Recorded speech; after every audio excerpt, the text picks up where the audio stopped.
Blizzard and Bethesda are competing to see who can be the worst company this month, and both of them are doing a spectacular job of trying to win that title.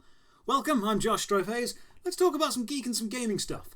So some of you may be aware that there's been a little bit of turbulence in Hong Kong recently. Just, a bit of a fracas, bit of a problem going down.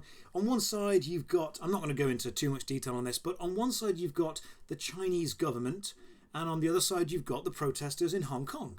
Now, I'm not going to claim to be an expert on the situation, but the Chinese government are very pro forced organ removal, detainment camps, beating up citizens. And if that's what they're with, if that is their side, I don't really need to know what the other side is to know that I'm going to be with those guys instead. If one side is forced organ removal and the other side is not forced organ removal, I'm probably going to go with the not side. That happens to be the Hong Kong rebels. These guys are doing well. If this universe we live in were Star Wars, those guys would be the rebellion, and we would all be cheering for them and wishing them well. Except for Blizzard, because unfortunately, China is huge. It's also very big on video games.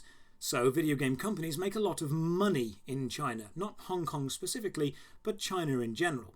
You may have heard of the controversy recently where Blitzchung, a Hearthstone player, was banned for a year because he said "Free Hong Kong, Revolution of Our Time" or "Revolution of Our Age," depending on the exact one you want to go with, on stream. Okay?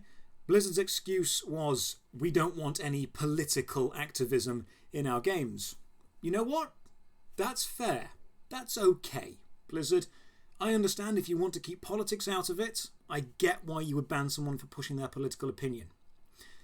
But then they also fired and banned the two commentators, the two sportscasters that were on the stream as well. They didn't say anything. In fact, as soon as they said something, they hid behind the desk. If you watch the footage, I'll link it in the description. Those guys literally cowered away. They knew something bad was about to happen. As soon as Blitzchung said the whole political slogan, they thought, oh no, we're in trouble. And they hid. So Blizzard, in their infinite wisdom, decided that, hey, we need to ban these guys as well. We need to ban the two people who didn't do anything. Because politics has nothing to do with it. Are you sure, Blizzard? Are you really sure? So Blizzard were doing pretty bad, and we all kind of disliked them. And then they said, hey, the question and answer session at this year's BlizzCon, that's not going to happen anymore. You now have to send your questions in and we will answer what we want. There will not be a live Q&A session, which didn't really go down too well. Because I'm pretty sure Blizzard know they are going to be trolled to the end of the earth, or there will be some epic red shirt guy moment again who asks about Hong Kong. But hey, okay, whatever you want.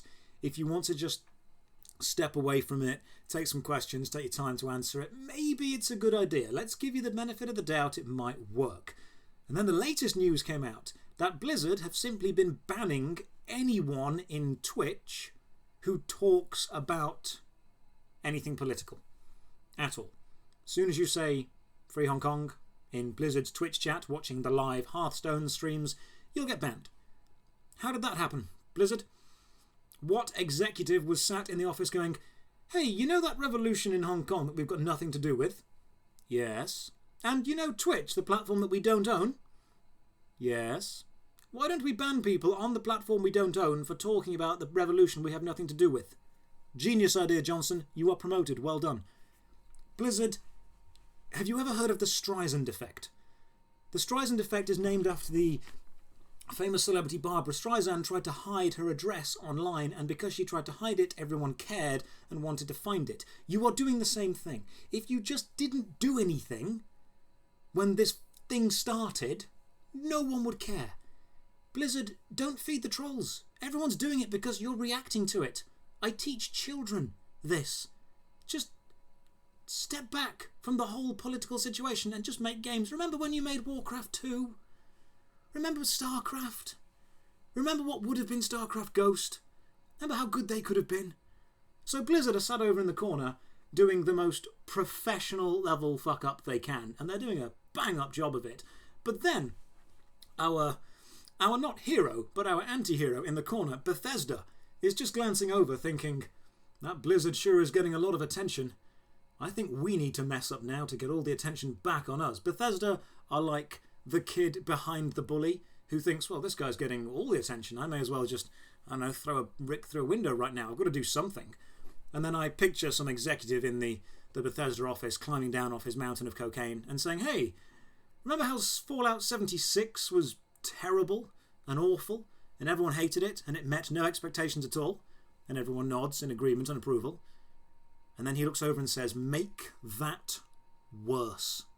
And everyone just applauds and throws awards at him, I assume. I'm not a high-level executive. I don't know how these things go. Fallout 76, a Fallout game, such as the offline Fallout 1 and the offline Fallout 2 and the offline Fallout 3 and the offline Fallout New Vegas. But then they went, no, we must now be an MMORPG, and decided to try going online, which made everyone unhappy. Well, that offline game, the one you've already bought, that's now got a yearly subscription called Fallout First. Now, I'll put the graphic up on the screen so you guys can see it. If you can't see the screen, I'll explain the benefits to you. If you have already bought Fallout 76, then Bethesda would like you to pay them some more money. Remember that theory that I put forward about video games called create the problem, sell the solution? That's literally all this is. Let's have a look at what you get for your membership, which I believe is £12 a month. That's not cheap. That's not a cheap membership. 12 quid a month, that's a gym membership in some places. Well, let's see what you got.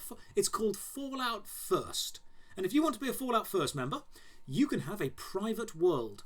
Okay, that's a cool idea.